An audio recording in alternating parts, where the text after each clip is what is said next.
देखिए, बहुजन समाज पार्टी की पूरी हिस्ट्री देखें तो पार्टी का ग्राफ एक बार ऊपर बढ़ता है, फिर स्टैटिक होता है, फिर नीचे चला आता है। वजह इसमें मायावती जी की अपनी नीतियां हैं। मायावती जी के नेतृत्व में 2007 में जरूर बहुमत से सरकार आई, लेकिन जो कॉम्बिनेशन इनका था, जो कांशीराम जी ने बनाया था, जिसमें मायावती ने वैल्यू एड करके अपर कास्ट को जोड़ लिया था, जनरल कास्ट को जोड़ा था, वो इनके साथ नहीं रहा। न तो इनके साथ जो शेड्यूल कास्ट शेड्यूल ट्राइब के वोट हैं वो इंटैक्ट रहे, और न इनके पास जनरल वोट रहे। और ये सब हुआ 2007 से 12 के दरमियान। तो ऐसा क्या हुआ, मायावती को इस बात की जांच करनी चाहिए कि उनकी पार्टी सत्ता में आने के बाद ही क्यों तेजी से नीचे गई। क्योंकि 7 में अगर इनको 206 सीटें मिली थी, फिर 2012 में इनकी सीटें 100 के अंदर आ गई। तो ये जो गणित है, इसको मायावती जी को समझना होगा। दूसरी जो इम्पोर्टेंट बात है कि पार्टी पूंजीपतियों से पैसा नहीं लेती, कहीं से चंदा नहीं लेती, लेकिन पार्टी जो टिकट मांगने वाले लोग होते हैं, जो चुनाव लड़ने के इच्छुक लोग होते हैं, जिला प्रभारी होते हैं, कोऑर्डिनेटर होते हैं, उनपे सदस्यता अभियान की जिम्मेदारी डालती है, आर्थिक मदद सहयोग उनसे लेती है, खुलेआम लेती हैं। और ये जो आर्थिक मदद वाला जो इनका तरीका है, उस तरीके का संदेश अच्छा नहीं है। और इस बात को भी मायावती ने कभी शायद सोचा ही नहीं, क्योंकि अभी भी बाई इलेक्शन में भी पार्टी के आर्थिक मदद की बात थी प्रत्याशियों के साथ, और वो पार्टी को बहुत भारी पड़ती है। कांशीराम जी ने एक मजबूत विरासत बसपा के नेटवर्क के तौर पे, वाम सेफ के तौर पे, और सिंपैथाइजर ग्रुप अम्बेडकरवादी और तमाम लोग थे जो बसपा को मजबूत करने में जुटे थे। लेकिन जब पहली बार ये सत्ता में आई बहुमत से 2007 में, तो इन्होंने उन लोगों को शायद मजबूती से साथ नहीं रखा। मायावती के सरकार के कार्यकाल में 11 मंत्री लोकायुक्त की रिपोर्ट पे जेल चले गए, यानी भ्रष्टाचार को उन्होंने खुद एक्सेप्ट किया। एक प्रेस कॉन्फ्रेंस की मायावती ने अंतिम वर्षों में अपने 12 के जब बहुमत में सरकार थी कि हमारी पार्टी में बहुत सारे क्रिमिनल आ गए हैं, हम उनको निकाल बाहर करेंगे। तो कई चीजें ऐसी हैं जो एक मजबूत जन आंदोलन था, एक सामाजिक आंदोलन था, उस पार्टी को चेहरों के द्वारा नहीं स्थापित कर पाई। जो पार्टी के मजबूत चेहरे स्थापित हुए थे लंबे अरसे में से सक्रिय होकर, उनको पार्टी से बाहर जाना पड़ा, किसी को जेल जाना पड़ा। तो बसपा अचानक कमजोर हो गई। 12 के पहले बसपा अचानक कमजोर हो गई जब 12 में विधानसभा चुनाव होना था, और 12 के बाद पार्टी ने अपनी नीतियों में कोई बदलाव नहीं किया, कोई नए प्रयोग नहीं किए, और वो सारा कुछ जो कुछ उनकी नीतियां थी वो खुद पार्टी के ऊपर उल्टी पड़ती गई। 2017 में मायावती जी ने दलित मुस्लिम कार्ड खेला था। ये एक नाकाम कार्ड है। लगातार इस पे 100 सालों से मुस्लिम तंजीमों ने काम किया है और दीगर मुस्लिम नेताओं ने काम किया है, कभी ये कामयाब हुआ नहीं है।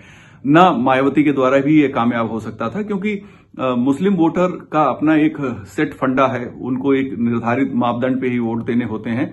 वो बीएसपी के साथ तभी जुड़ सकते हैं जब एकदम से जीतने की स्थितियां हों और समाजवादी पार्टी कमजोर हो। चूंकि बीजेपी उत्तर प्रदेश में बहुत मजबूत हुई, इसलिए जो वोटों का, गैर भाजपा वोटों का जो ध्रुवीकरण है, वो एक पर्टिकुलर पार्टी के पक्ष में होने लगा, और मायावती उसको चैलेंज नहीं कर पाई, और न उन्होंने खुद को ये साबित किया कि नहीं, भारतीय जनता पार्टी से बसपा ही अच्छे से लड़ सकती है।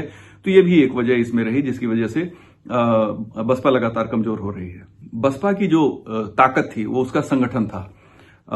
संगठन में क्षमतावान लोग हुआ करते थे, जिनका मकसद था पार्टी को मजबूत करना, कांशीराम जी के मिशन, बाबा अम्बेडकर साहब के मिशन को मजबूत करना, और उन लोगों ने बहुत अच्छे ढंग से काम किया। लेकिन उनकी पार्टी के नेतृत्व ने उनकी प्रायोरिटीज चेंज कर दी। उसमें पार्टी के पक्ष में आर्थिक सहयोग, इसको ज्यादा तरजीह दी जाने लगी, और मिशन कहीं पीछे छूट गया। जो मजबूत लोग थे, जिनकी समाज में पकड़ थी, उन सारे लोगों को पार्टी छोड़ने के लिए मजबूर होना पड़ा। और बसपा नेतृत्व को ये लगा कि हम किसी को भी कोऑर्डिनेटर बना देंगे, किसी को भी अगर आगे कर देंगे तो वो कामयाब हो जाएगा और पार्टी मजबूत हो जाएगी। लेकिन ऐसा नहीं होता है। हर आदमी की अपनी क्षमता होती है, और जब आप नए लोगों को ले आते हैं तो उनकी क्षमता टेस्ट होने के पहले ही नाकाम हो जाती है। वजह क्या कि उनके काम करने के तरीके और पूर्ववर्तियों के काम करने के तरीके में काफी अंतर होता है। दूसरी बात, बदलते हुए राजनीति के दौर में आप सबको अपने साथ अगर जोड़ सकेंगी, यानी सिर्फ जाटव ही नहीं बल्कि जो बाकी दीगर एससी जातियां हैं, उत्तर प्रदेश में 66 एससी जातियां हैं, उनको भी आपको जोड़ना होगा। मायावती यहां भी नाकाम रही। जनरल कास्ट में लोगों को ये जोड़ती थी, वहां भी नाकाम रही। ओबीसी में जो मोस्ट बैकवर्ड कास्ट की तमाम जातियां इनके साथ एकजुट थी वो भी धीरे धीरे फिसल गई। तो ये फिसलने के जो कारण हैं हम लोग तो उसको समझते हैं कि उसमें सबसे बड़ा कारण था कि ऐसे कोऑर्डिनेटर को उन्होंने जिम्मेदारी दी जो समाज को की व्यूह रचना करने में, राजनीतिक समीकरण बनाने में पूरे तरीके से सक्षम नहीं थे। चीजों को वो समझते ही नहीं थे।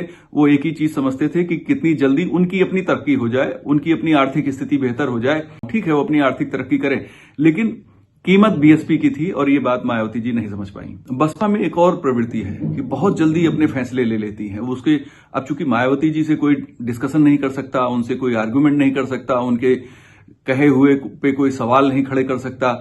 जितनी तेजी से उन्होंने 2019 में समाजवादी पार्टी के साथ तालमेल किया था, उतनी ही तेजी से उसे तोड़ भी दिया। जबकि उन्हें 10 लोकसभा सीट और सपा को सिर्फ 5 मिले थे, उसको उन्होंने तोड़ के अलग कर दिया।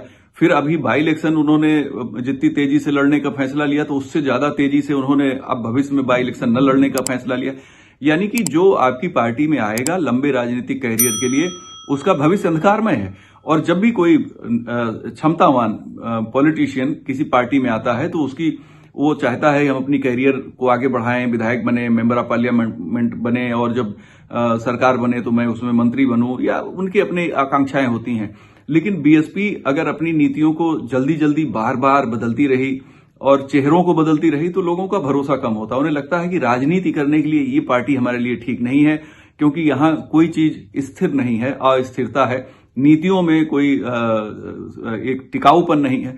तो इन सारी चीजों को बसपा को सोचना पड़ेगा, और मुझे नहीं लगता कि बसपा सोचेगी, क्योंकि पिछले 2012 के बाद से कभी बसपा ने इन चीजों को सोचा नहीं, और भविष्य में कोई इस तरह की रणनीति शायद ही बीएसपी बनाए।